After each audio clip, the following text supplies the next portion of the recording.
Bright night and day cream, ত্বক থাকবে bright সারাদিন, পলিউশন ফ্রি, ঠিক যেন রাতের ফোঁটা সাদা ফুল। সারাদিন হ্যাপি ব্রাইট স্কিন। গত মাসের 9 আগস্টের ঘটনা, আজ যেই ক্ষণে আমরা দাঁড়িয়ে রয়েছি প্রায় একটা মাসও হতে চলল। আগামী 9 তারিখ অর্থাৎ অত্যন্ত কাকতালীয়ভাবেই আগামী 9 তারিখ রয়েছে এই অভয় মামলার শুনানি সুপ্রিম কোর্টে। কিন্তু তার আগে যেই প্রশ্নগুলো নিয়ে রীতিমতন চর্চা চলছে, বিতর্ক চলছে, জল্পনা চলছে এবং একই সঙ্গে উৎকণ্ঠা সাধারণ মানুষের মধ্যে রয়েছে। গতকাল আপনাদের সামনে আমরা বলেছিলাম যে ঘটনা ঘটেছে অভয়ের সঙ্গে তা একেবারে শান্ত মাথায় পরিকল্পিত একটা মার্ডার, হত্যা এবং তা প্রাতিষ্ঠানিকভাবেই করা হয়েছে। আজ বলছি যে সত্যি এটা একটা খুন। তার কারণ এখানে বেশ কিছু অসঙ্গতি পাওয়া গিয়েছে, বেশ কিছু রহস্য। পরতে পরতে যত গোটা ঘটনাটা সামনে আসছে, একটার পর একটা বিস্ফোরক তথ্য আসছে, আর সেগুলোকে যদি একটা সুতোয় আমরা বাঁধি, দেখা যাচ্ছে সত্যি এটা কোনো রকমের ইনসিডেন্ট অন্ততপক্ষে হতে পারে না। একেবারে সুপরিকল্পিত ঠান্ডা মাথায় এই ক্রাইমটা করা হয়েছে, অর্থাৎ এই অপরাধটা করা হয়েছে। কেন এ কথা বলছি? আরজি করে অভয়া খুনে যে পরতে পরতে রহস্যের কথা আপনাদের সামনে তুলে ধরলাম, তবে কোথায় খুন করা হয়েছিল এই অভয়াকে আমরা একেবারে সাদা নজরে যদি দেখি, 9 আগস্ট যখন এই ঘটনা জানাজানি হয়, পরবর্তী সময় শোনা যায় যে সেমিনার রুমেই তার দেহ পাওয়া গিয়েছে। সুতরাং অভয়াকে হয়তো সেই সেমিনার রুমেই খুন করা হতে পারে। যদিও প্রথমে বলা হয়েছিল অস্বাভাবিক মৃত্যু, কিন্তু পরবর্তী সময় কোথাও না কোথাও গিয়ে হয়তো এটা মেনে নিতে বাধ্য হয় কলকাতা পুলিশ বা লালবাজার যে না, এটা খুন করা হয়েছে, ধর্ষণ করা হয়েছে, একেবারে পাশবিক অত্যাচার চালানো হয়েছে অভয়ের সামনে। সেমিনার হলের পাশের 2টি রুমের 3D ম্যাপিংয়ে মিলেছে অভয়ের পায়ের ছাপ। পাশাপাশি অভয়ের দেহের পাশ থেকে উদ্ধার হয় একটি স্যালাইনের পাউচ। অর্থাৎ কিভাবে গোটা বিষয়টা সাজানো হয়েছে, পরিকল্পনা করা হয়েছে এবং সেই ছক একেবারে মেপে করা হয়েছে, তার তথ্য কিন্তু আপনাদের সামনে রিপাবলিক বাংলা তুলে ধরছে।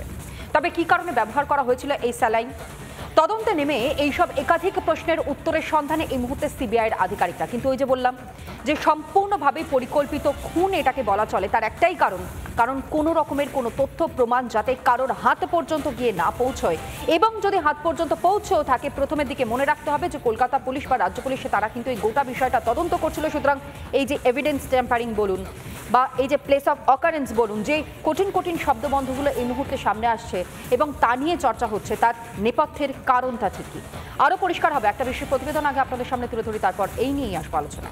দেখুন,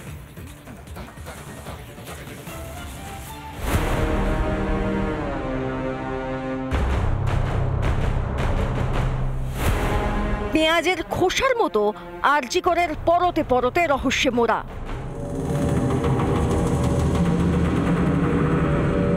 অভয়ার দেহ উদ্ধারের পর থেকেই একের পর এক চাঞ্চল্যকর তথ্য সামনে এসেছে।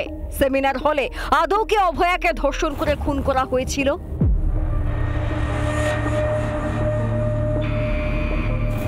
সন্দিহান সিবিআইও। আরজি করের অপরাধস্থল নিয়ে সন্দেহ রয়েছে খোদ সিবিআই এরও। সূত্রের খবর, সিবিআই এর নজরে আছে আরজি করের সেমিনার হল সহ আরো 2টি ঘর। সিবিআই এর অনুমান, কোনো একটি ঘরে ধর্ষণ করে খুন করার পর অভয়ার দেহ আনা হতে পারে সেমিনার হলে। সন্দেহজনক 3টি ঘরেই 3D ম্যাপিং করে সিবিআই। সূত্রের খবর, 3D ম্যাপিংয়ে মিলেছে একাধিক পায়ের ছাপ, মিলেছে রক্তের দাগ। 10 জনের মতো পায়ের ছাপ এবং হাতের ছাপ এগুলো কিন্তু পাওয়া গেছে। এটা থেকে একটা নতুন দিক উঠে আসতে পারে, যেটা হচ্ছে যে যেটা বারবার বলা হচ্ছিল যে কেউ দেখেনি, কেউ জানে না, আর কেউ ইনভলভ নয়, যেটা কলকাতা পুলিশ যে তত্ত্ব সাজিয়েছিল, এখানে কিন্তু এই তত্ত্বটা আর খাটছে না। সিবিআই সূত্রে আরও খবর, অভয়ার দেহের পাশে মিলেছিল স্যালাইনের পাউচ। যদিও পাউচটির কথা সিজার লিস্টে উল্লেখ করেনি পুলিশ। সেদিন কি করা হয়েছিল স্যালাইন দিয়ে? সিজার লিস্টে কেন স্যালাইনের কথা উল্লেখ করেনি পুলিশ? নুন এবং জল, তার সঙ্গে অ্যাসিডিক একটা সাবস্টেন্স তৈরি হয়ে যায়, যে অ্যাসিডিক সাবস্টেন্সটা কিন্তু যে কোনো দাগ, যে কোনো রক্তের দাগ, যে কোনো পায়ের ছাপ, যে কোনো ফরেন্সিক এলিমেন্টস যেগুলো হয়ে থাকতে পারে, সেই এলিমেন্টসগুলোকে কিন্তু মুছে দেওয়াটা খুব ভালোভাবে সম্ভব। 9 আগস্ট ঘটনা জানাজানি হওয়ার পরে আরজি করের জুবলি বিল্ডিংয়ে বৈঠক করেন স্বাস্থ্য সচিব নারায়ণ স্বরূপ নিগম। কি কারণে সেদিন আরজি করে তড়িঘড়ি বৈঠক করেন স্বাস্থ্য সচিব? ডিএমই এবং স্বাস্থ্য সচিব এরা দুজন কিন্তু সন্দীপ ঘোষের সঙ্গে বৈঠক করেছিলেন এবং এই বৈঠকে যেটা নিয়ে আলোচনা হয়ে থাকতে পারে বলে মনে করছেন তদন্তকারী সংস্থার আধিকারিকরা, সেটা হচ্ছে যে কিভাবে এই এত বড় ঘটনাটাকে ধামাচাপা দেওয়া যায়। তার কারণ হচ্ছে সেই সময়ও কিন্তু এই ঘটনার তদন্তভার ছিল কলকাতা পুলিশের হাতেই। তথ্য প্রমাণ লোপাটের বিষয়টিও নজরে আছে সিবিআই এর। পরপর প্রশ্নগুলির উত্তর খুঁজছে সিবিআই। কেন্দ্রীয় তদন্তকারী সংস্থার দাবি, এই প্রশ্নগুলির উত্তর মিললেই সামনে আসবে সত্য। ঘটনা পরম্পরা পরপর সাজিয়েই অভয়াকে ধর্ষণ করে খুনের কিনারা করতে চাইছে সিবিআই। ভজন গাঙ্গুলির রিপোর্ট, রিপাবলিক বাংলা। এবার তাহলে বিশ্বাস হচ্ছে তো কি কারণের জন্য বলেছিলাম যে তথ্য প্রমাণ লোপাট করবার একটা মরিয়া চেষ্টা চালানো হয়েছে, একেবারে সুপরিকল্পিতভাবে হত্যা করা হয়েছে, মার্ডার করা হয়েছে, একেবারে পরিষ্কার। স্যালাইনের পাউচ সেখানে কেন পাওয়া গেল, কি কারণের জন্য সেখানে রাখা হয়েছিল, কোনোভাবে যাতে কোনো এভিডেন্স সেখানে না থাকে সেই কারণের জন্যই কি এই স্যালাইনের পাউচ ব্যবহার করা হয়েছিল। শুধু তাই নয়, একই সঙ্গে আপনাদেরকে বললাম যে এই যে 3D স্ক্যানিং নিয়ে যে বারংবার সেখানে সিবিআইয়ের আধিকারিকরা তারা যাচ্ছেন, বেশ কিছু তথ্য তারা সংগ্রহ করবার চেষ্টা করছেন, কোথাও গিয়ে এই গোটা বিষয়টাও ভাবাচ্ছে যে বেশ কয়েকজনের পায়ের ছাপ এবং রক্তের দাগ পর্যন্ত শুধু সেমিনার রুম নয়, একই সঙ্গে ডক্টরস রুম এবং তার পাশাপাশি আপনাদেরকে যেমনটা জানিয়েছিলাম যেখানে ভাঙচুর চালানো হয়েছে সেই বাথরুম অর্থাৎ শৌচাগারে, সেখানেও পর্যন্ত পাওয়া গিয়েছে। এই নিয়ে আমরা আলোচনা করব। সত্যি কি ঘটনা সেদিন ঘটেছিল, কতটা কষ্টের মধ্যে অভয়াকে এইরকমভাবে তিলে তিলে মারা যেতে হয়েছিল, প্রাণটা চলে গিয়েছিল। তাহলে কোনো কিছু কি অভয়া জেনে ফেলেছিল যেটা চাপা দেওয়ার মরিয়া চেষ্টা, আর সেই চেষ্টা করতে গিয়ে এইরকম একটা অপরাধ সংঘবদ্ধভাবে সংগঠিত করা হয়েছিল। যারা এই মুহূর্তে স্টুডিওতে আমার সঙ্গে রয়েছেন, প্রথমে আলোচনায় আসার আগে তাদের সঙ্গে আমরা পরিচয় পর্ব সারি। আমাদের সঙ্গে রয়েছেন একেবারে ডান দিকে রয়েছেন ডক্টর সঞ্জীব বন্দ্যোপাধ্যায়, চিকিৎসক, আইএমএ অ্যাকশন কমিটি মেম্বার। আপনাকে স্বাগত জানাই আজকের এই আলোচনায়। এবং আমার সঙ্গে রয়েছেন বিশিষ্ট চিকিৎসক ডক্টর রওনক হাজারি, আপনাকেও স্বাগত জানাই আজকের এই অনুষ্ঠানে। এবং কিছুক্ষণের মধ্যেই আমাদের এই আলোচনায় যিনি উপস্থিত থাকবেন আইনজীবী ফিরদৌস শামীম, তার সঙ্গে আমরা আলোচনা এগিয়ে নিয়ে যাব। কিন্তু শুরুতেই যে বিষয়টা নিয়ে আমরা কথা বলছিলাম, যে মূলত অভয়াকে যেভাবে হত্যা করা হয়েছে তার নেপথ্যের কারণটা কি। বেশ কিছু বিষয় কি অভয়া জেনে গিয়েছিল, যার মধ্যে অন্যতম এই যে অঙ্গ পাচার থেকে শুরু করে সেখানে হয়তো মাদক পাচার করা হতো অথবা হয়তো অন্য কোনো র্যাকেট চালানো হতো। একবার একটু গ্রাফিক্যালি আপনাদের সামনে গোটা বিষয়টা তুলে ধরি, যেটা দেখবার পর হয়তো আরও পরিষ্কার হয়ে যাবে, একেবারে জলের মতন পরিষ্কার হয়ে যাবে ঠিক কী কারণে তাকে হত্যা করা হয়েছিল। দেখুন গ্রাফিক্যালি যেমনটা তথ্য আপনাদের সামনে তুলে ধরছি। কি জেনে ফেলেছিলেন অভয়া?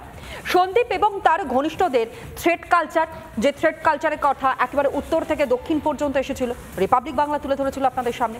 পাশাপাশি জাল ওষুধের চক্রের কি খোঁজ পেয়ে গিয়েছিলেন অভয়া, কোথায় কিভাবে কার মাধ্যমে এই জাল চক্র চলতো তার খোঁজ পেয়েছিলেন, জেনে ফেলেছিলেন। ফার্মেসি দুর্নীতি জানতে পেরেছিলেন অভয়া। আরজি করে এই যে অঙ্গ পাচার চক্রের হদিশ পাওয়া যাচ্ছে এই মুহূর্তে এসে যে তথ্যগুলো, চাঞ্চল্যকর তথ্যগুলো, যা সত্যি শোনবার পর চক্ষু চরক গাছ হয়ে যাচ্ছে, সেই তথ্যও কি অভয়ার কাছে এসে পৌঁছেছিল? হাসপাতালের বর্জ্য পাচার করা হতো এবং কারা কারাই গোটা সিন্ডিকেটটা চালাতো সেই তথ্যও কি অভয়ার কাছে এসে পৌঁছেছিল? আরজি করে মাদক পাচার চক্র সহ হাসপাতাল থেকে শিশু পাচার, এমনকি টেন্ডার দুর্নীতি, সেটাও কি ধরে ফেলেছিলেন অভয়া, যেই কারণের জন্য তাকে আর দুনিয়াতে রাখা সম্ভব হয়নি, তাকে যে করেই হোক না কেন একেবারে ধুয়ে মুছে সাফ করে দিতে হয়েছিল? এই সমস্ত প্রশ্ন কিন্তু এই মুহূর্তে উঠে আসছে, আর এই প্রশ্নগুলোরই উত্তর আমরা খোঁজবার চেষ্টা করছি। আর এই মুহূর্তে আমাদের সঙ্গে যোগাযোগও করতে পেরেছি। আমাদের সঙ্গে রয়েছেন এই আলোচনায় আইনজীবী ফিরদৌস শামীম। আমি একেবারে সরাসরি একটু শুরু করি আজ সঞ্জীববাবুকে দিয়ে। সঞ্জীববাবু, বহু প্রশ্ন এই মুহূর্তে সামনে আসছে, যে প্রশ্নগুলোর উত্তর প্রত্যেক দিন প্রত্যেকটি মানুষ খুঁজে চলেছেন। আজ যখন আমরা দাঁড়িয়ে আলোচনা করছি সেই মুহূর্তেও প্রত্যেকটা মানুষ যারা টিভির পর্দায় ওপারে রয়েছেন তারাও ভাবছেন সমস্ত ঘটনার নেপথ্যে একটা প্রাতিষ্ঠানিকভাবে সংগঠিত অপরাধ, এটা আর নতুন করে বলে দেওয়ার কোনো জায়গা নেই। কিন্তু কেন এইরকম একটা অপরাধ ঘটানো হলো, কেন, কি মনে হয় আপনার? দেখুন, আপনি প্রথমেই যে পয়েন্টগুলো বুঝলেন যে কী কারণে অভয়াকে মারা হয়ে থাকতে পারে, তার যা যা কারণ বললেন, আমি ব্যক্তিগতভাবে সেগুলোকে কারণ মনে করি না। তার কারণ হচ্ছে যে এই প্রত্যেকটি কারণ আগের থেকে বহু মানুষ জানত। আপনি অভয়ার কথা কেন বলছেন? থ্রেট কালচার পশ্চিমবঙ্গের সমস্ত ডাক্তার, সেটা ছাত্র হোক, তারা টিচার হোক, যারা মেডিকেল এডুকেশন সিস্টেমের সাথে যুক্ত, তারা প্রত্যেকে জানতেন। আপনারা বায়োমেডিক্যাল ওয়েস্টের কথা বলছেন, ওষুধের দুর্নীতির কথা বলছেন, এই দুর্নীতি তো স্বাস্থ্য ভবনও জানত। তার কারণ আক্তার আলী, যিনি ডেপুটি সুপার ছিলেন, তিনি তো প্রায় 2 বছর আগে এই সমস্ত দুর্নীতির কথা বলে গিয়েছিলেন। সুতরাং স্বাস্থ্য তার মানে একটা বিষয় পরিষ্কার হচ্ছে যে এই দুর্নীতির অভিযোগগুলো এর আগেও বারংবার সামনে এসেছে, সুতরাং নেপথ্যে এইটা মুখ্য কারণ নয়। তাহলে মুখ্য কারণটা কি? আমি একটু ফিরদৌস শামীমের কাছেও যাওয়ার চেষ্টা করব। শামীম সাহেব, যে ছবিটা আমরা দেখেছি, যখন ছবিগুলো ভাইরাল হয়, একটার পর একটা ছবি সামনে আসে, বিভিন্ন সময় প্রেসমিট করতেও দেখা গিয়েছে কলকাতা পুলিশের তড়িঘড়ি একেবারে প্রেসমিট করে প্রত্যেকটা বিষয়ে ক্ল্যারিফিকেশন তারা দেওয়ার চেষ্টা করেছেন। কিন্তু এই যে যাদের উপস্থিতি নজরে পড়েছে, তার মধ্যে একজন বিশিষ্ট আইনজীবীর উপস্থিতিও সেখানে নজরে পড়েছে, এবং এই আইনজীবী ঘটনাস্থলে ঠিক কী কারণের জন্য পৌঁছেছিলেন সেটা আপনার কি মনে হয়? মানে আচমকা একটা ঘটনা ঘটলো, তারপরে একজন আইনজীবী সেখানে পৌঁছে গেলেন, শান্তনু দে, এবং তিনি সেখানে যাওয়া, তার উপস্থিতি, এই গোটা বিষয়টা একটুখানি ভাবাচ্ছে নাকি? শুধু আইনজীবী নয়, সেখানে data entry operator, Malda medical কলেজের একজন ডাক্তারবাবু, বর্ধমান মেডিকেল কলেজের একজন ডাক্তারবাবু, ফলে অনেকেই পৌঁছেছিলেন, এবং তাদের এই যে পৌঁছে যাওয়া, তার একটা নিশ্চিতভাবে কোন একটা যোগসূত্র রয়েছে। তদন্তটা সেভাবে আগাতে হবে। আমি মনে করি তদন্ত শুধুমাত্র যে এই সঞ্জয় রায় তাকে জিজ্ঞাসাবাদ এই দিক থেকে শুধুমাত্র আগালে হবে না। দুটো দিক, একটা হচ্ছে পুলিশ বলছে যে তারা, বা তৃণমূল কংগ্রেস বলছে যে এই যে বাবা মাকে টাকা দেওয়া হয়েছিল, এরকম কোনো ঘটনা ঘটেনি। আর বাবা মা বলছে নির্যাতিতার যে পুলিশ তাদের টাকার বান্ডিল অফার করেছিল। এই যে ধরুন টাকার বান্ডিল অফার করা হলো, তাহলে নিশ্চিতভাবে টাকার বান্ডিলটা কেউ দিয়েছে পুলিশকে, কারণ সকালবেলায় পুলিশ ইউনিফর্ম পরার সময় নিশ্চিত পকেটে টাকার বান্ডিল ভরে না। এখন এই টাকার বান্ডিল যে দিয়েছে সে নিশ্চিতভাবে অপরাধীদের আড়াল করতে চাইছে, তাহলে তাকে ধরলে প্রথম বোঝা যাবে যে অপরাধীটা কে। ফলে এই দিক থেকে একটা আঘাত হবে। দ্বিতীয় হচ্ছে এই যে সকলে উপস্থিত হয়ে গেল, সেক্ষেত্রে আমি একটু বলি, আপনি তো প্রশ্ন করলেন যে যার বিরুদ্ধে অভিযোগটা উঠে আসছে, অভয়ের বাবা যার কথা বলছেন, সেই পুলিশ আধিকারিককে সাইডে রাখা হয়েছে কেন? আড়াল করবার চেষ্টা করা হচ্ছে। বিভিন্ন সময় ডিসি সেন্ট্রালকে দিয়ে বক্তব্য রাখানো হচ্ছে। ইন্দিরা মুখোপাধ্যায় তিনি প্রেস কনফারেন্স করছেন, তিনি সমস্ত কথা বলছেন, কিন্তু ডিসি নর্থ তাকে কিন্তু এখনো পর্যন্ত দেখা যায়নি যার বিরুদ্ধে অভিযোগ। সত্যি যদি অভিযোগটা ভিত্তিহীন হয়ে থাকে, যেটা শাসক দল তৃণমূল কংগ্রেস পরবর্তী সময় একটা ভিডিও সামনে আনে এবং তারা প্রমাণ করবার চেষ্টা করছে, যদি তাই হয়, আমরা মেনে নিলাম তর্কের খাতিরে তাই হয়েছে, তাহলে যার বিরুদ্ধে অভিযোগ তার কি উচিত নয় একবার সবার সামনে এসে সত্যি ঘটনাটা বলা, যে না যেটা ছড়ানো হচ্ছে সেটা সম্পূর্ণ মিথ্যা, সেটা সম্পূর্ণ ভিত্তিহীন? না, শুধু সেটা যথেষ্ট নয়। আমি মনে করি এই ঘটনাটিকে তদন্তের আওতাধীন করা উচিত। কেন করা উচিত? তার কারণ সেটা কিন্তু দোষীর কাছে পৌঁছতে সব থেকে বেশি সাহায্য করবে। তার কারণ দোষীকে সেই আড়াল করতে চাইবে যে দোষীকে চেনে। ফলে ডিসি নর্থের যে ভূমিকা, সেই ভূমিকাকে তদন্তের আওতাধীন করতে হবে, এটা প্রথম। দ্বিতীয় আর একটি কথা বলি, যে এই যে মানুষগুলো পৌঁছে গেলেন, আপনি বললেন আইনজীবীর কথা, data entry operator, Malda medical কলেজের একজন ডাক্তারবাবু, বর্ধমান মেডিকেল কলেজের একদম, এই যে যারা যারা উপস্থিত হলেন, এই উপস্থিতির পিছনে নিশ্চিতভাবে হয় কোনো ফোন কল আছে, বা ফেস টাইম কল আছে, বা হোয়াটসঅ্যাপ কল আছে, বা হোয়াটসঅ্যাপ মেসেজ আছে, বা কমন গ্রুপ আছে, নিশ্চিতভাবে কিছু না কিছু আছে। এই যে সকলে পৌঁছে গেলেন, এই যে নিশ্চিতভাবে একটা কমন ইন্টেনশনে পৌঁছেছেন, সেই কমন ইন্টেনশনটাকে সকলেই বুঝতে পারছি। এই কমন ইন্টেনশনের জায়গা থেকে, কমন ইন্টারেস্টের জায়গা থেকে এদের প্রত্যেককে জিজ্ঞাসাবাদ করা এবং সেখানে পৌঁছে যাওয়ার কারণ কি সেটাকে তদন্তের আওতাধীন করা, এই দুটো উপায় তো নিশ্চিতভাবে আছে আমি মনে করি তদন্তকারী সংস্থার সামনে। এবং আরেকটি কথা অত্যন্ত গুরুত্বপূর্ণ, যেটা দুর্নীতি নিয়ে আপনি বলছেন, এই দুর্নীতি কিন্তু স্বাস্থ্য দপ্তরের দুর্নীতি শুধুমাত্র আরজি করের দুর্নীতি ভাববেন না, আর শুধুমাত্র টেন্ডার বা বর্জ্য পদার্থের দুর্নীতি ভাববেন না। এটা কিন্তু মেডিকেল শিক্ষাতেও দুর্নীতিকে উন্মোচিত করে দিয়েছে। যেভাবে এই অভিক দে সহ তার যে গ্যাং, এই সন্দীপ ঘোষেদের যে গ্যাং, তারা যেভাবে অপারেট করেছে সেটা মেডিকেল শিক্ষাকে কলুষিত করেছে। এই যে মেডিকেল স্টুডেন্ট যারা, তারা ক্রিমিলিয়ার। সন্দীপ ঘোষ তো না হয় একটা নাম, যদি আমি একটা বড় গাছ দেখি তার একটা হয়তো ডাল এই সন্দীপ ঘোষ, কিন্তু এই ডালের একেবারে চূড়ায় যারা রয়েছে, একেবারে এক কথা বলতে গেলে শেকড় পর্যন্ত দুর্নীতি এবং চূড়া পর্যন্ত, এই যে পুরো গাছটাই সম্পূর্ণভাবে করাপ্টেড হয়ে গিয়েছে, তার মাথায় কে রয়েছে সেটাই মুহূর্তে সব থেকে বড় প্রশ্ন। দেখুন, এক্ষেত্রে দাঁড়িয়ে পুলিশের ভূমিকা নিয়েও বারবার প্রশ্ন আসছে। আমি আসবো, শামীম সাহেব আসবো, কিন্তু তার আগে অভয়ের বাবার বক্তব্য আমি একটু রাখি। আমি আসবো আপনার কাছে। অভয়ের বাবার বক্তব্য আপনাদের সামনে রাখি, যেখানে ভুরি ভুরি অভিযোগগুলো পুলিশের বিরুদ্ধে উঠেছে, কিন্তু তারপরও পুলিশের তরফ থেকে একেবারে নিজস্বভাবে একটা ক্লিন চিট দেওয়া হয়েছে, যেন সব রকমভাবে কাজ করেছে, তদন্ত একেবারে স্বচ্ছভাবে এগিয়ে নিয়ে গিয়েছে পুলিশ আধিকারিকরা। প্রথমে বাবার বক্তব্য এবং দ্বিতীয়ত হচ্ছে অভয়ের কাকিমা। তিনিও কিন্তু প্রশ্ন তুলেছেন পুলিশের ভূমিকা নিয়ে। শুনুন ব্যাক টু ব্যাক। যখন আমার মেয়ের দেহ আমার ঘরে সাহিত্য ছিল তখন ডিসি নর্থ আমাদের ঘরের একটা গলিতে ঢুকে ঘরের ভেতরে তিনি আমাকে টাকা দেওয়ার চেষ্টা করেন এবং তার যা জবাব দেওয়ার আমরা সঙ্গে সঙ্গে সেই জবাবটা দিয়ে দিই। ডিসি সেন্ট্রাল ইন্দিরা মুখোপাধ্যায় বারবার প্রেস মিট করে করে মিথ্যা কথা বলছে, মিথ্যাচার করছে। কারণটা কি, কি কারণে এরা করছেন এই জিনিসটা? তাই দিতে আমাদের একটা বিশাল প্রশ্ন আমাদের সবসময় মনে আছে। আমার এই সমস্ত প্রশ্নের উত্তর কে দেবে? পুলিশ, প্রশাসন, না হাসপাতাল কর্তৃপক্ষ, স্বাস্থ্য ভবন?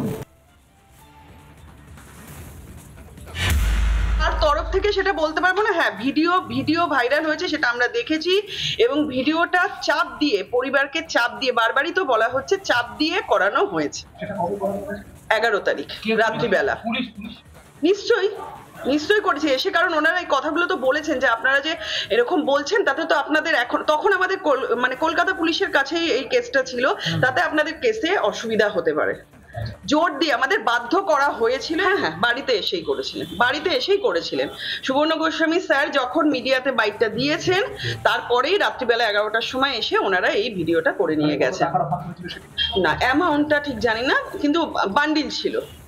হ্যাঁ, প্রেস মিডিয়াতে বলার পরে তারপরে এটা ইন্টেনশনালি করা হয়েছে। আমরা বলে দিয়েছি এটা না হলে এতদিন তো হয়নি। তাহলে কালকে যখন প্রেস বিবৃতিতে বলা হলো, পুরো পরিবার সহ বাবা যখন বললো, তাহলে রাত্রি 1টা থেকে, আমরা সব জানি 1টা থেকে ভিডিওটা ভাইরাল হয়েছে, তাহলে এটা ইন্টেনশনালি করা হয়েছে, এটা আমরা বলতেই পারি।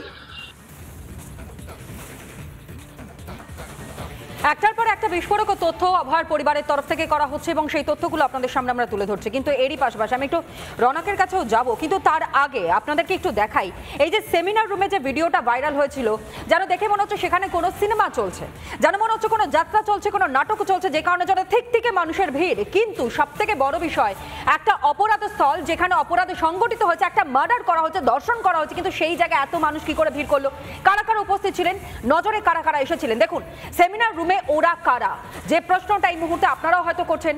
শান্তনু দে, যার কথা কিছুক্ষণ আগেই শামীম সাহেবের সঙ্গে কথা বলতে গিয়ে আমরা বলছিলাম যে পেশায় একজন আইনজীবী এবং তিনি শটাং পৌঁছে গেলেন একেবারে ঘটনাস্থলে। কেন?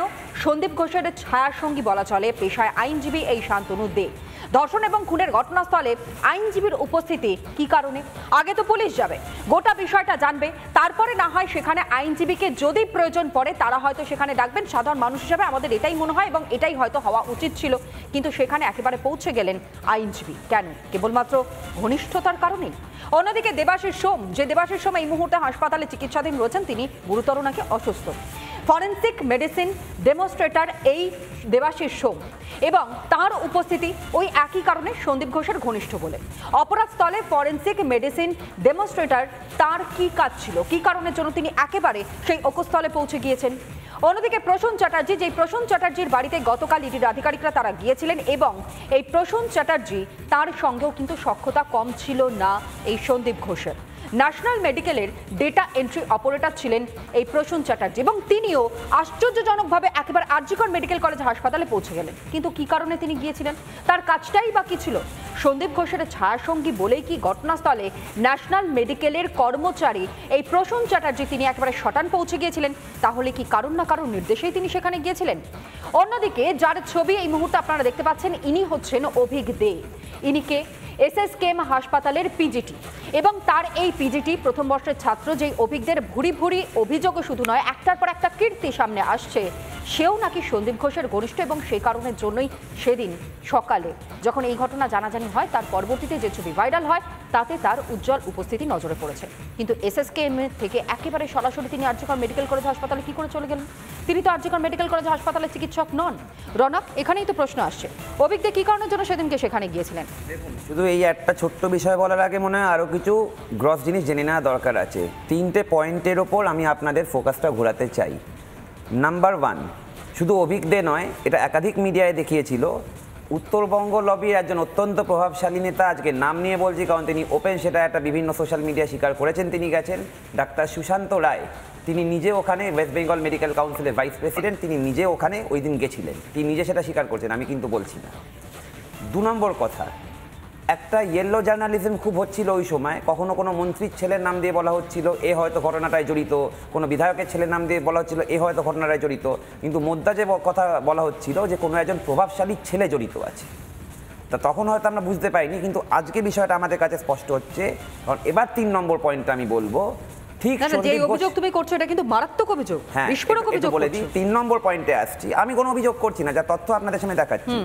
3 নম্বর, এবং কালকে সেটার ভিত্তিতে ইন্ডিয়ান মেডিকেল অ্যাসোসিয়েশনের বঙ্গীয় শাখা এবং দেখলাম বিজেপিও হচ্ছে, এটা তাদের পেজ থেকে লিখেছে যে হঠাৎ করে সন্দীপ ঘোষ ধরা পড়ার পরে একটা অর্ডার সামনে এসছে, ইন্ডিপেন্ডেন্স ডে যে প্যারেড হয় সেখানে চিকিৎসকদের পার্টিসিপেশন নিয়ে। এই একটা অর্ডার আগে থেকেই ছিল 8 তারিখে, যে অর্ডারটা আমাদের খুব বিশ্বাসযোগ্য মনে হয়েছিল, যেখানে মেমো নাম্বার ইত্যাদি ডেট সবই প্রিন্টেড ছিল, সেই অর্ডারটাও এখন আমার কাছে আছে।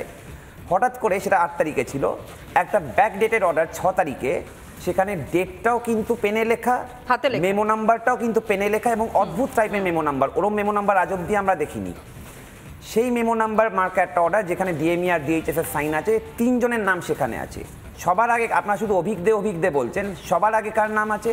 ডাক্তার সৌত্রিক রায়, যিনি ডাক্তার সুশান্ত রায়ের ছেলে, ডক্টর অভিক দে এবং ডক্টর সৌরভ পাল। ডক্টর সৌরভ পাল হচ্ছেন ওয়েস্ট বেঙ্গল মেডিকেল কাউন্সিলের সরকার মনোনীত সদস্য এবং সন্দীপ ঘোষের অত্যন্তই ঘনিষ্ঠ, ওইখানেরই হচ্ছে সিনিয়র রেসিডেন্ট আরজি করে। এই 3 জনের নাম আছে।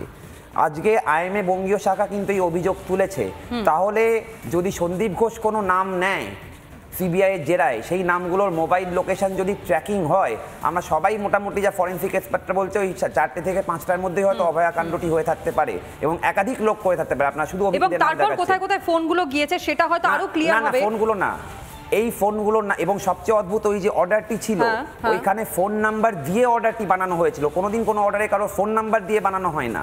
তাহলে এই ফোন নাম্বারগুলো যদি মোবাইল ট্র্যাকিং হয়, এবং যদি দেখা যায় যে 4টে থেকে 5টার সময় ওদের উপস্থিতি আরজি করেই, সেটার অ্যালিবাই দাঁড় করা থেকে এই জিনিসটা একদমই তাই।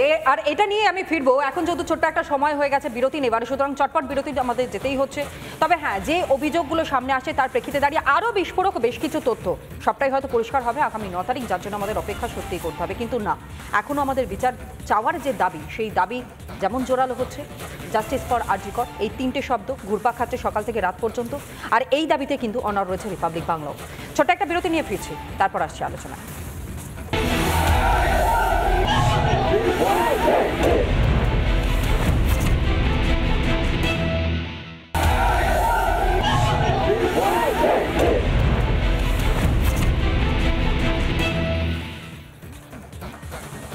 বিশ্বাস করুন, প্রায় একটা মাস ধরে আমরা এই আলোচনাই করে চলেছি যে অভয়াকে হত্যা করবার পেছনের কারণ কি, এবং যারা হত্যা করেছে তাদেরই বা মোটিভ কি।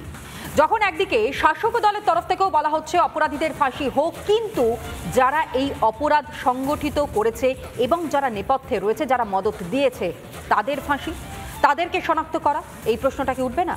যে প্রশ্ন করেছেন রাজ্যের বিরোধী দলনেতা শুভেন্দু অধিকারী, তিনি বারংবার বলছেন, মুখ্যমন্ত্রী মমতা বন্দ্যোপাধ্যায় তিনি তো বলছেন, মনে রাখতে হবে এরই পাশাপাশি তিনি স্বাস্থ্যমন্ত্রী এবং একই সঙ্গে তিনি পুলিশ মন্ত্রী, অর্থাৎ রাজ্যের স্বরাষ্ট্র দপ্তরের দায়িত্ব কিন্তু তিনি তার নিজের হাতেই রেখেছেন। সুতরাং তিনি বলছেন অপরাধীর ফাঁসি হোক, কিন্তু এই অপরাধের পেছনে যারা রয়েছে তাদেরকে শনাক্ত করা, তাদের বিরুদ্ধে ব্যবস্থা নেওয়া, সে ব্যাপারে তিনি কি কিছু বলেছেন? শুভেন্দু অধিকারী বক্তব্য। মমতা ব্যানার্জি আর তার চ্যাংরা বলছিল না যে রিনোভেশনের অর্ডার পিডব্লিউডি কে 9 তারিখের আগে দেওয়া হয়েছে, আজ তো বেরিয়ে গেছে 10 তারিখে দিয়েছে, মিটিং হয়েছে। ওই কারণেই তো বিরোধী দলনেতার যে অ্যামেন্ডমেন্ট ছিল যে ধর্ষকদের তো ফাঁসি দেবেন, ওয়েলকাম, আর ধর্ষণের প্রমাণ লোপাটকারীদের কি ব্যবস্থা হবে?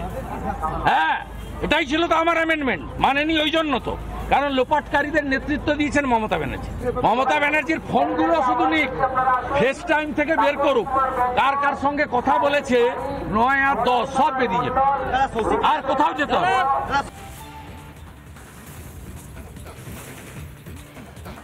রাজ্যের বিরোধী দলনেতার বক্তব্য আপনাদের সামনে আমরা তুলে ধরলাম, কিন্তু সত্যিই তো এটা যে যারা অপরাধী, যারা অপরাধের প্রমাণ লোপাট করবার চেষ্টা করেছে, বা অপরাধী পর্যন্ত, যে একজনের কথা নিশ্চয়ই বলা হচ্ছে ঠিকই, কিন্তু এর নেপথ্যে যে আর কেউ নেই সেটাও কি হলফ করে বলা সম্ভব হয়? এটা নিয়ে আমরা আলোচনা করব, কারণ পাশাপাশি আরও যে তথ্যগুলো উঠে আসছে, সেখানে স্বাস্থ্য ভবনের ইস্যু করা মেমো ঘিরেও রহস্য। এই যে মেমোটা ঘিরে রহস্য হচ্ছে, সেই রহস্যের কারণটা কি, কি কারণে আমরা আলোচনা করছি আজ এটা নিয়ে? সঞ্জীব বাবু। দেখুন, স্পষ্ট করে বলতে গেলে এই পুরো বিষয়টায় দুজন স্টেক হোল্ডার, দুটো একটা হচ্ছে পুলিশ প্রশাসন আর একটা হচ্ছে স্বাস্থ্য প্রশাসন।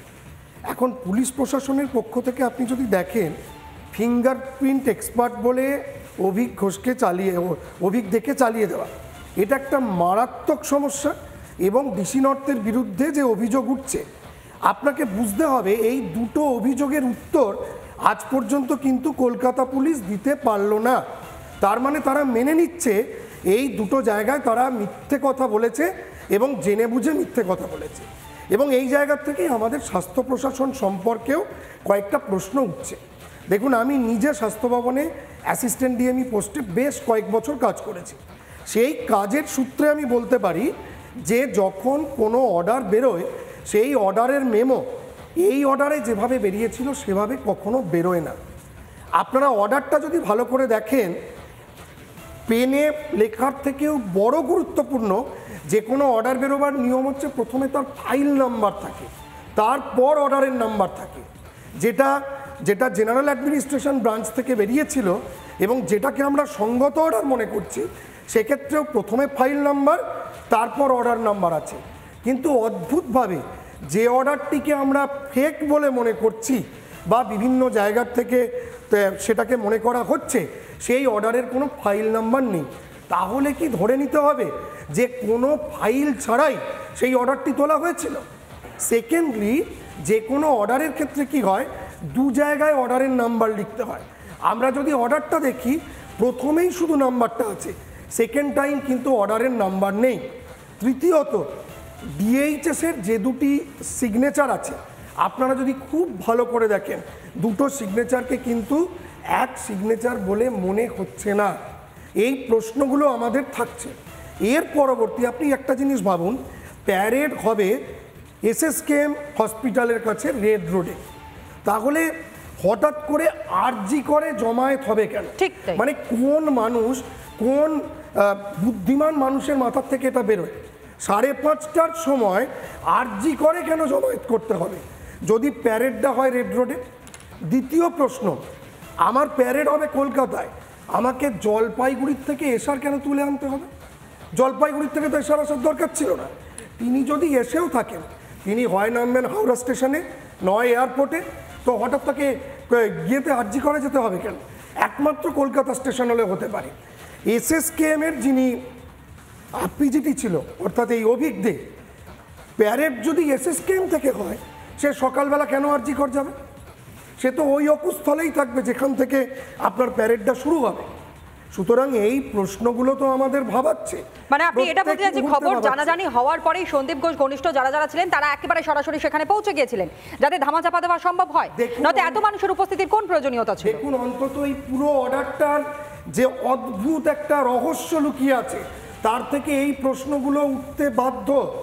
এবং যেখানে তার দুদিন পরের একটা অর্ডার, যেটা আপনি কিন্তু গভর্নমেন্ট ওয়েবসাইটে আর পাবেন না, যেটা কিন্তু ডেপুটি সেক্রেটারি অফ ওয়েস্ট বেঙ্গলের করা অর্ডার, এবং আমরা জানি সেক্রেটারি হচ্ছে গভর্নমেন্টের পার্ট, সুতরাং ওটাকেই আমাকে বেশি অথেন্টিক মেনে নিতে হবে। সেই অর্ডারটা কিন্তু ওর ওয়েবসাইটে নেই, ওয়েবসাইটে রয়ে গেল এই ব্যাকডেটে করা হচ্ছে বলে যে অর্ডারটার কথা বলা হচ্ছে, সেই অর্ডারটা। আচ্ছা, আপনি বলুন, রেড রোডে একটা প্যারেড, তার জন্য কি আমি কোচবিহার বা জলপাইগুড়ির এসপিকে এখানে তুলে আনি? একদমই তাই। রাজ্য সরকারের সাফাই একবার আপনাদের সামনে রাখি, শশীবাজা কি বলছেন শুনুন। বাবা মা যারা শোকাহত, তাদের সঙ্গে আমরাই শোকে রয়েছি, তাদের মনে হয় অবস্থাটা তো আর বয়ান করা যায় না, সেই জায়গায় আমরা ধরতে পারবো না, স্পর্শ করতে পারবো না, এতটা কঠিন সময়ের মধ্যে দিয়ে তারা যাচ্ছে। এবং সেই সময় যদি তাদেরকে টাকা পয়সা দেওয়া হয়েছিল ইত্যাদি, পুলিশ দিয়েছিল ধামা চাপা দেওয়ার জন্য, এরকম একটা ভিডিও যাচ্ছে। তার পাশে পাশে আবার আরেকটা ভিডিও এসছে যেখানে বাবা মারাও এইরকম একটা অভিযোগটাকে অসত্য বললেন এবং তারা বললেন এটা মিথ্যা। আমরা কিন্তু আমাদের মেয়ের জন্যে একেবারেই তাড়াতাড়ি, যে মেয়ে আমাদের মধ্যে নেই, তার জন্য বিচার চাই। শামীম সাহেব আমাদের সঙ্গে রয়েছেন। শামীম সাহেব, কোনোভাবেই না এই 2 2 4 বা 6 6 12 আমরা করতে পারছি না, কোথাও গিয়ে কিন্তু কোনো না কোনো কিছু একটা মিসিং লিঙ্ক পাওয়া যাচ্ছে, মানে সেই লিঙ্কটাই কিন্তু এই মুহূর্তে খুঁজে হয়তো চেষ্টা করছেন বার করবার সিবিআই আধিকারিকরা। একদিকে যেমন স্যালাইনের পাউচ সেটা পাওয়া গেল, অন্যদিকে সেমিনার হল সংলগ্ন যে ডক্টরস রুম এবং একই সঙ্গে শৌচাগার যেটা ছিল বাথরুম সেটা পর্যন্ত ভাঙচুর করা হলো। অন্যদিকে এই যে স্বাস্থ্য ভবনের তরফ থেকে যে বিজ্ঞপ্তিগুলো সামনে এসছে, যে প্রতিলিপিগুলো রিপাবলিক বাংলারও হাতে রয়েছে, সেখানেও কিছু মিসিং রয়েছে। মানে সত্যি কনক্লুশন কোথায় তাহলে? না, আপনি বলছেন মিসিং লিঙ্ক, কিন্তু আমি উল্টোটা বলছি। আমি বলছি ওয়েল নেক্সাস। আপনি ভাবুন, এই যে সিনক্রোনাইজেশন, স্বাস্থ্য প্রশাসন, পুলিশ প্রশাসন এবং রাজ্যের এই সর্বোচ্চ নেতৃত্ব অর্থাৎ রাজ্যের মাননীয় মুখ্যমন্ত্রী তথা স্বাস্থ্যমন্ত্রী তথা পুলিশ মন্ত্রী, যে ওয়েল নেক্সাস। দেখুন, আপনি একদিকে পুলিশের বিরুদ্ধে অভিযোগ হচ্ছে তারা অর্থ দিতে গেছিল ঘটনাটিকে ধামাচাপা দিতে, অন্যদিকে স্বাস্থ্য প্রশাসন তারা এই যে মেমো বিভ্রাট নিয়ে এতক্ষণ ডাক্তারবাবু বলে গেলেন, এই যে ধরুন তারপরে দেখুন সন্দীপ ঘোষ তিনি রেজিগনেশন টেন্ডার করছেন, সেই রেজিগনেশন দেওয়া 4 ঘন্টার মধ্যে তিনি আরেকটা মেডিকেল কলেজে পোস্টিং পেয়ে যাচ্ছেন। আপনি দেখুন যে ওই প্লেস অফ অকারেন্স অর্থাৎ পিওসি তে সেখানে প্রথমে কি করা হলো, প্রথমে ভাঙার চেষ্টা করা হলো, সেটা পারলো না, তারপরে 14 আগস্ট রাত্রিতে ভ্যান্ডালিজম করা হলো এবং তাদেরকে জড়ো করলো কে? সেখানে পুলিশ প্রশাসন উপস্থিত থাকা সত্ত্বেও তারা এই 60-70 জন ছেলে মেয়ে গিয়ে এরকম ভ্যান্ডালিজম চালিয়ে বেরিয়ে চলে গেল। এইগুলো যদি আপনি এক সূত্রে বাঁধেন তাহলে দেখবেন স্বাস্থ্য প্রশাসন, পুলিশ প্রশাসন, রাজ্যের সর্বোচ্চ প্রশাসনিক কর্তৃ এবং এই যে ভ্যান্ডালিজম করা এই যে ছেলে মেয়েরা, এদের মধ্যে একটা ওয়েল নেক্সাস। নেক্সাসটা কি? সেটা হচ্ছে যে এদের প্রত্যেকের কিন্তু প্রশাসনিক অ্যাক্সেস রয়েছে, অর্থাৎ এই প্রশাসনিক যে অ্যাক্সেস রয়েছে সেই প্রশাসনিক অ্যাক্সেসের পয়েন্টটাকে প্রথমে অ্যাড্রেস করতে হবে। দ্বিতীয় হচ্ছে এই যে তদন্তটি সম্পূর্ণভাবে একটা টেকনিক্যাল তদন্ত। আমি কেন এই কথা বলছি তার কারণ দেখুন, দুটো দিক দিয়ে। এক, যারা এই ঘটনাটি ঘটিয়েছে আমার প্রাথমিকভাবে মনে হয়েছে যারা অপরাধ বিজ্ঞান তথা চিকিৎসা বিজ্ঞান সম্পর্কে ওয়াকিবহাল। দ্বিতীয় আরেকটি হচ্ছে যে এই যে বিভিন্ন মানুষের একসঙ্গে উপস্থিতি বিভিন্ন জায়গা থেকে, সেটা কিন্তু সম্ভব হয় যদি আজকের যুগে টেকনোলজিকে তারা হাতিয়ার করে, অর্থাৎ phone call, WhatsApp call, face time call এর মাধ্যমে, এবং সেগুলোকে ট্র্যাকিং করা আমি মনে করি সিবিআই এর মতো এরকম একটি এক্সপার্ট এজেন্সির পক্ষে খুব সহজ। তৃতীয় আরেকটি কথা বলি যে এই যে ঘটনার ঘটনা যদি আপনি পরপর আপনি যদি ক্রোনোলজিক্যালি সাজান তাহলে দেখবেন বিন্দুটি কোথাও একটা মিলে যাচ্ছে। তার কারণ হচ্ছে এই যে পুলিশ প্রশাসন, স্বাস্থ্য প্রশাসনকে আসলে কন্ট্রোল করে কে? আসলে সর্বোচ্চ সেই পুলিশ মন্ত্রী তথা স্বাস্থ্যমন্ত্রী, তার যে ভূমিকা সেটাও কিন্তু সন্দেহের বাইরে থাকা উচিত নয়। আরেকটি কথা, 9 তারিখ, 10 তারিখ এবং 14 তারিখ, 9 আগস্ট, 10 আগস্ট এবং 14 আগস্ট, এই 3 দিনে আমি মনে করি 3 জনের ফোন কল অত্যন্ত গুরুত্বপূর্ণ এবং 3 জনের ফোন অত্যন্ত গুরুত্বপূর্ণ। এক, রাজ্যের মাননীয় মুখ্যমন্ত্রী তথা স্বাস্থ্যমন্ত্রী তথা পুলিশ মন্ত্রীর ফোন। দ্বিতীয় হচ্ছে পুলিশ কমিশনারের ফোন। তৃতীয় হচ্ছে সন্দীপ ঘোষের ফোন। এই 3 জনের ফোন অত্যন্ত গুরুত্বপূর্ণ। আমি মনে করি এই 3 জনের ফোনকে তদন্তের আওতাধীন করে কে কাকে কখন কোন সময় ফোন করেছিল সেটিকে ট্র্যাক করলেই তো এই যে অপরাধীদের কাছে পৌঁছানো খুব সহজ হবে বলে আমি মনে করি। একদমই তাই শামীম সাহেব, যেমনটা আপনি বলেন, সত্যি হয়তো কোথাও না কোথাও গিয়ে এই লিঙ্কটা পাওয়া সত্যি সোজা হবে যদি তাদের ফোনটা ট্র্যাক করা সম্ভব হয়, কে কখন কাকে কিভাবে ফোন করেছিলেন এবং সময়টা অত্যন্ত গুরুত্বপূর্ণ একটা বিষয়, যে কোন টাইম, অর্থাৎ যেই টাইমে ফোন করা হয়েছে এবং অভয়াকে যখন খুন করা হয়েছে তার পরবর্তী সময় কোথায় কোথায় ফোনগুলো গিয়েছিল এবং কাদের কাছে ফোনগুলো গিয়েছিল। আমি একটু রনকের সঙ্গে কথা বলি যে তুমি কিছুক্ষণ আগে আলোচনা করতে গিয়ে একজনের নাম রাখলে, সেটা হচ্ছে সৌরভ পাল। এই সৌরভ পালটাকে, সেও কি ওই অভিজ্ঞদের মতনই প্রভাবশালী কেউ একজন? 3 জনের নাম ওই অর্ডারে আছে। ডক্টর সৌত্রিক রায় নামটা সবার আগে, আপনি যদি অর্ডারটা দেখান। তিনি হচ্ছেন ডক্টর সুশান্ত রায়, ওয়েস্ট বেঙ্গল মেডিকেল কাউন্সিলের ভাইস প্রেসিডেন্ট, ওনার সুপুত্র। প্রথম থেকেই যে আমরা একটা প্রভাবশালী আসছি সেগুলোতে আসছি আমি। তার ভূমিকা মানে ওই অর্ডারে ওনাদের 3 জনের নামটা ছিল। 2 নম্বর তো অভিজ্ঞ আর কিছু বলা লাগে না। 3 নম্বর ডক্টর সৌরভ পাল, উনি হচ্ছেন আমাদের ওয়েস্ট বেঙ্গল মেডিকেল কাউন্সিল, রাজ্য মেডিকেল কাউন্সিলের পশ্চিমবঙ্গ সরকারের মনোনীত সদস্য এবং আরজি করেডির এসআর এবং হচ্ছে ডক্টর সন্দীপ ঘোষের খুব ঘনিষ্ঠ। এবার আপনি একটা কথা বলছেন, আপনি এটা হচ্ছে রেট্রোস্পেক্টিভলি দেখছেন যে হয়তো এরকম একটা কাণ্ড ঘটে গেছে, তারপরে এই ছেলেরা ওখানে গেছে, তাদের শিল্ড করার জন্য হচ্ছে এই অর্ডারটা বের করা। আমার মনে হয়, এবং আইএমএ কেন্দ্রীয় শাখাও যেটা লিখেছেন, এটা একটু প্রসপেক্টিভলি দেখা উচিত, কারণ টাইমটা দেওয়া আছে 5:30টা, যে এদের 5:30টায় উপস্থিত থাকতে হবে। যদি 4টে থেকে 5টায় 3 মানে ভোর 5:30টার সময় তাদের উপস্থিত, হ্যাঁ, এবং 4টে থেকে 5টা ধরে রাখা হচ্ছে অভয়ার কাণ্ডটা ঘটেছিল, নারকীয় কাণ্ড যেটা একাধিক লোক ঘটিয়েছিল। তাহলে এই 4টে থেকে 5টা যদি এদের কারোর মোবাইল লোকেশন ওখানে পাওয়া যায়, তাদের কি শিল্ড করতেই স্বাস্থ্য ভবন এই অর্ডারটা বার করলো? আপনি যেটা ভাবছেন এরা ঘটনা ধামাচাপা দিতে গেছে, এরা ঘটনা ধামাচাপা দিতে গেছে সেই জন্য অর্ডারটা বেরিয়েছে, নাকি আসলে যারা মূল পান্ডা তাদেরকে এখন শিল্ড করার জন্য এটা বেরোচ্ছে, সেটা মনে হয় জানাটা আগে দরকার আছে। কিন্তু এই যে আচমকা সেদিনই একটা বৈঠক ডাকা হলো আরজিকর মেডিকেল কলেজ হাসপাতালে জুবিলি বিল্ডিংয়ে, যে বৈঠকে স্বাস্থ্য সচিব এবং ডিএমই উপস্থিত ছিলেন, এই বৈঠকের প্রয়োজনীয়তা কী ছিল? একেবারে 9 তারিখে যেদিন এই ঘটনা জানাজানি হয়, যেদিন একেবারে ধুন্ধুমার পরিস্থিতির সৃষ্টি হয়, মানুষ রীতিমতন ভিড় করতে থাকে, বহু প্রশ্ন মানুষ করে যে একটা সরকারি হাসপাতালে কীভাবে এরকমভাবে ধর্ষণ করা হলো, খুন করা হলো, তারপরে এরকম তড়িঘড়ি বৈঠক।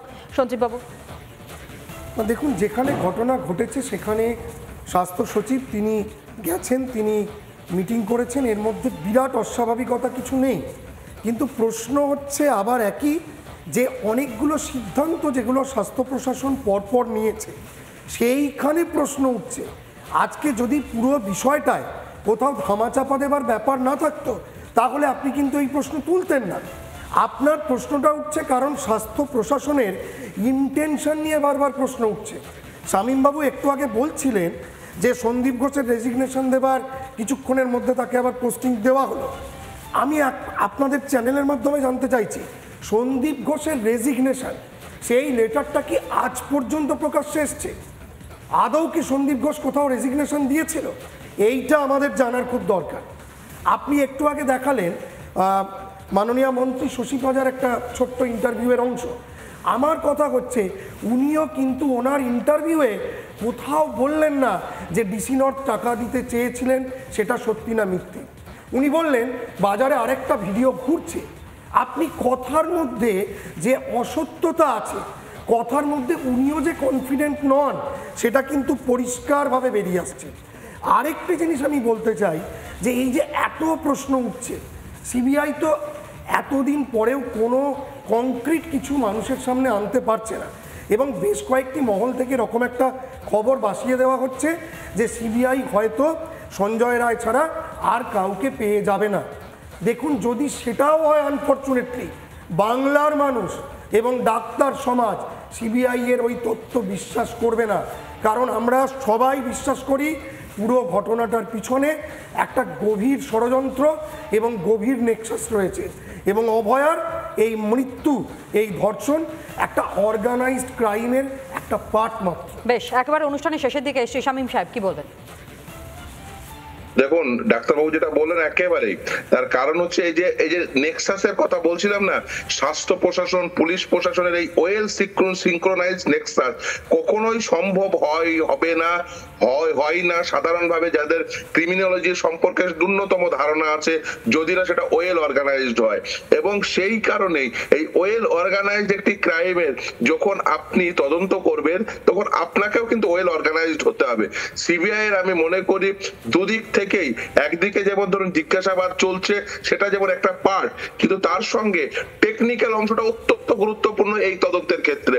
এবং আমি জানি না, নিশ্চিতভাবে তারা আদালতে রিপোর্ট দেবে, আদালত সেই রিপোর্টের সাপেক্ষে যতটুকু মনে করবেন উন্মোচিত করা উচিত, অর্ডার শিটে দেওয়া উচিত, বা সেটা আদালত কক্ষে আলোচনা করেছি, সেটুকুই আমরা জানতে পারবো। কিন্তু আমি মনে করি এই তদন্তের ক্ষেত্রে একদিকে যেমন এই জিজ্ঞাসাবাদ একটা ভূমিকা পালন করবে, তার থেকেও বড় ভূমিকা পালন করবে এই টেকনোলজির পার্টটি, এবং সেই টেকনোলজির পার্টটি যেহেতু সব থেকে গুরুত্বপূর্ণ ভূমিকা পালন করবে, সেই ক্ষেত্রে এই তদন্ত কিন্তু সব থেকে বেশি সহজ হবে। তার কারণ আজকের যুগে দাঁড়িয়ে টেকনোলজিকে যদি আপনি হাতিয়ার করতে পারেন, তাহলে কিন্তু যে কোনো তদন্ত অতি দ্রুততার সঙ্গে সম্পন্ন করা সহজ বলে রাজ্য পুলিশ তারা কি সব রকম ভাবে সহযোগিতা করছে সিবিআই এর সঙ্গে, রনক মনে হয়? দেখুন, এই কথাটা তো বলা যায় না। ইনফ্যাক্ট আমরা যে হচ্ছে চিকিৎসক মহল যে পুলিশের ওপর ভরসা রাখিনি, তাই তো ওদেরকে শিবদার উপহার দিতে আগের দিন যাওয়া হয়েছিল। কিন্তু সবার আগে যেটা আমরা বলতে চাই, এই সিবিআই এরও যে মোবাইল নাম্বারগুলো, এটা তো মানে ওনাদের সামনে একদম খাদ্য পরিবেশন করে দেওয়া হচ্ছে যে এই কিছু মোবাইল নাম্বার দেখুন, সন্দেহজনকভাবে এরকম একটা অর্ডার বেরিয়েছে যেখানে কয়েকটা মোবাইল নাম্বার আছে, আপনার এই মোবাইল নাম্বারগুলোর লোকেশন ট্র্যাক করুন, 5 মিনিটের কাজ। এটাও যদি সিবিআই না পারে আর কি বলার আছে বলুন? এটা তো ওনাদের সামনে একদম খাদ্য পরিবেশন করে দেওয়া হচ্ছে যে এরকম একটা ভুয়ো অর্ডার বেরিয়েছে, 3 জনের নাম আছে, তাদেরকে ওই 5:30টার সময় টাইম দেওয়া হচ্ছে, কারণ তার আগে মনে করা হচ্ছে মেবি তারা প্রেজেন্ট ছিল, শিল করা হতে পারে।